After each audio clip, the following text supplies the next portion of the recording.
இந்த சிவாய நமஹான்னா என்ன அர்த்தம் தெரியுமோ? இல்லை கிருஷ்ணாய நமஹா அப்படின்னா என்ன அர்த்தம்? கிருஷ்ணனுக்கு நமஸ்காரம் அப்படின்னு நம்ம நினச்சிட்டு இருக்கோம். சிவனுக்கு நமஸ்காரம், அது ஒரு அர்த்தம் இருக்குது.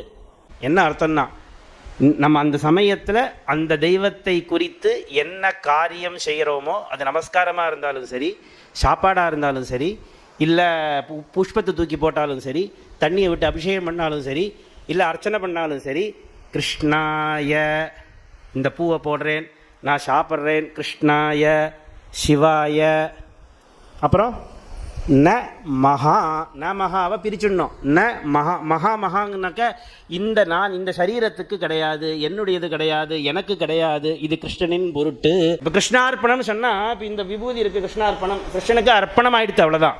இது என்னோடது இல்லைன்னு நான் இன்னும் சொல்லலை. கிருஷ்ணனுக்கு அர்ப்பணம் பண்ணியிருக்கேன், எடுத்துக்குவேன், நான் திருப்பி எடுத்துப்பேன். ஆனால் கிருஷ்ணாய நமகான்னு சொல்லி கொடுத்துட்டேன்னா இது எனக்கு கிடையாது, கிருஷ்ணனுக்கு மட்டும்தான்.